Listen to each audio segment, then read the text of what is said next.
আমার কলিজার টুকরা যুবক ভাইয়েরা, রাতের বেলা রাত যখন গভীর হয়, আমার যুবক কলিজার টুকরা প্রিয় ভাইয়েরা, মা যখন ঘুমিয়ে পড়ে, বাবা যখন ঘুমিয়ে পড়ে, বড় ভাই যখন ঘুমিয়ে পড়ে, যুবকেরা ওয়াইফাই লাইনটা অন করে দিয়ে নেট কানেকশনটা অন করে দেয়, ঘরের দরজা জানালাগুলো বন্ধ করে দেয়। এবার যুবকটা ইয়ারফোন ফোনের মধ্যে লাগায়া, অনেক যুবক আছে ইয়ারফোনটা লাগিয়ে, অনেক যুবক এই মোবাইল ফোনের মধ্যে পর্নোগ্রাফি দেখে, অশ্লীল সিনেমা দেখে, ব্লু ফিল্ম দেখে। এরকম যুবক কিন্তু আমাদের সমাজের মধ্যে রয়েছে, কথা বলেন ঠিক কিনা? আমার কলিজার টুকরা যুবক ভাইয়েরা, তোমার রব আল্লাহ তোমাকে কত মহব্বত করে, তোমাকে কত ভালোবাসে, একটু খেয়াল করো। তুমি যখন ইয়ারফোনটা কানের মধ্যে লাগিয়ে তুমি যখন আল্লাহর নাফরমানিতে লিপ্ত হও, তুমি যখন গুনাহের মধ্যে লিপ্ত হয়ে যাও, ও যুবক, আল্লাহ চাইলে তোমার জন্য আল্লাহর অক্সিজেনকে বন্ধ করে দিতে পারত। তোমার জন্য আল্লাহ রব্বুল আলামিন অক্সিজেনকে বন্ধ করে এনে তোমার রূহটাকে কবজ করে নিতে পারত। কিন্তু তোমার রব আল্লাহ তোমাকে কত ভালোবাসে, তোমাকে কত মহব্বত করে, তোমার জন্য রিজিককে বন্ধ করে দেয় নাই, তোমার জন্য অক্সিজেনকে বন্ধ করে দেয় নাই, দরজা জানালা বন্ধ করে তুমি অশ্লীল সিনেমা দেখো, নাটক দেখো। আর তোমার রব তোমাকে কত মহব্বত করে, কত ভালোবাসে, ওই অন্ধকার ঘরের মধ্যে ওই দরজা জানালার ফাঁক দিয়ে তোমার রব তোমার জন্য অক্সিজেনের ব্যবস্থা করে দেয়। জোরে বলেন সুবহানাল্লাহ। আমার যুবক ভাইয়েরা, ছোট্ট একটা উদাহরণ দিই, তোমার আল্লাহ তোমাকে কত মহব্বত করে। ও কলিজার টুকরা যুবক, মনোযোগ দিয়ে শ্রবণ করো। তোমার যদি 5 বছরের সম্পর্ক থাকে, ভালো করে লক্ষ্য করো।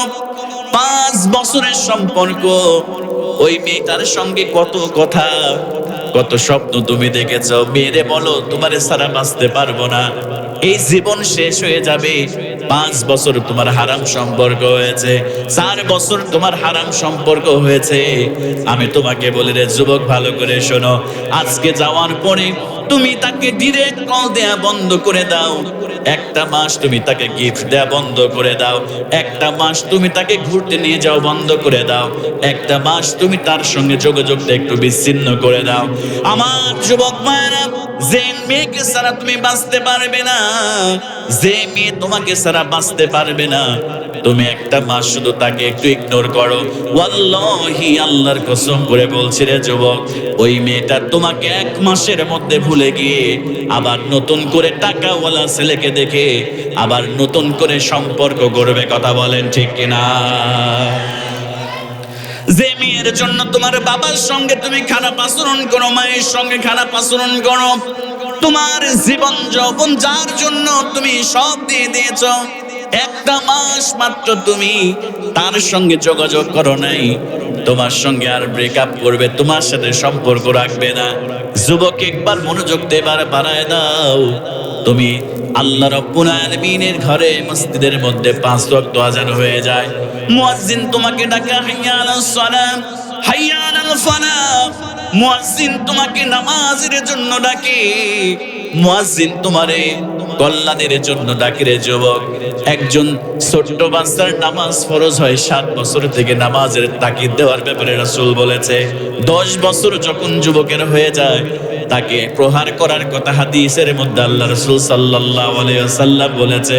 তুমি ধরে নাও 10 বছর বয়সে যদি তোমার নামাজ ফরজ হয়, তোমার বয়স এখন 15 বছর, তুমি 5 বছর আল্লাহর নাফরমানি করেছো, তোমার বয়স 10 বছর, তুমি 10 বছর আল্লাহর নাফরমানি করেছো, তোমার বয়স 25 বছর, তুমি 15 বছর আল্লাহর নাফরমানি করেছো যুবক।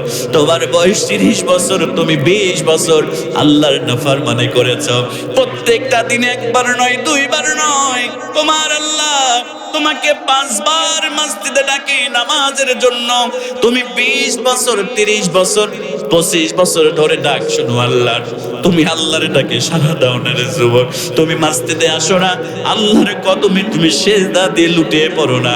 আল্লাহ পাক রব্বুল আলামিন তোমাকে ডাকে বারবার করে তুমি নামাজের জন্য আসো না।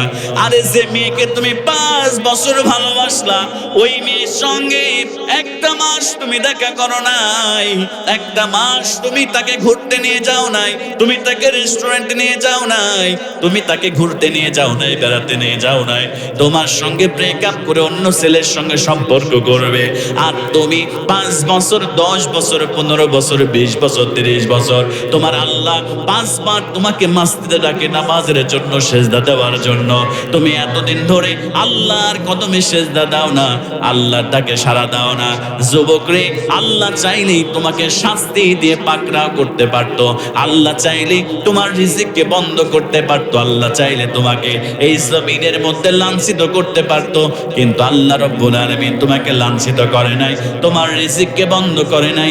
তোমার জন্য আল্লাহ পাক রব্বুল আলামিন সূর্যের আলোকে বন্ধ করে দেয় নাই। জোরে বলেন সুবহানাল্লাহ।